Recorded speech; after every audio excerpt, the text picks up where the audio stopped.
So it's almost been 1 year that this little guy has been in this pot.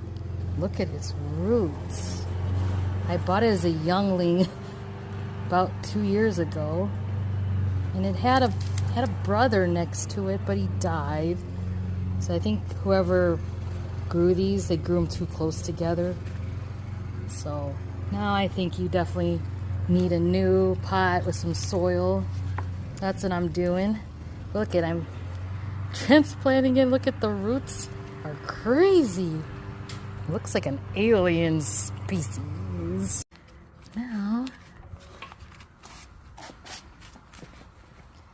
they look so much more cuter together in this beautiful new pot. Ta-da!